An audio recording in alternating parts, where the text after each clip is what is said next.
मित्रा, असं जर प्रश्न पेपरमध्ये आला तर अजिबात घाबरायचं नाही. प्रश्न काय आहे? एका घड्याळात दुपारचे 3:30 वाजलेले आहेत, तर तास काटा व मिनिट काटा यामध्ये किती अंशाचा कोन आहे? काय करायचं पहिल्यांदा? किती? 3:30 वाजलेले आहेत.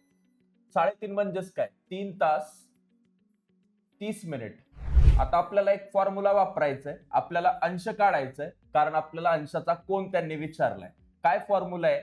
11/2 m मायनस 30h. आणि या ठिकाणी सरळ सरळ तुम्हाला किमता टाकायच्या. 11/2 मिनिटं किती आहेत? 30. गुणाकारामध्ये 30.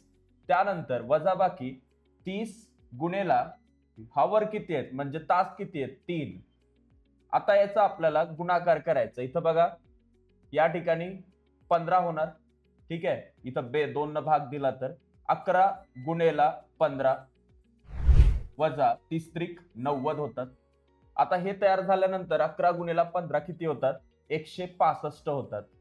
165 मधून जर 90 गेले तर आपल्याला जो या ठिकाणी कोन भेटतो तो कोन भेटतो 75चा. आणि आपलं उत्तर या ठिकाणी अगदी बरोबर येतं. अशाच प्रकारच्या व्हिडिओसाठी या चॅनलला सबस्क्राईब करायला विसरू नका.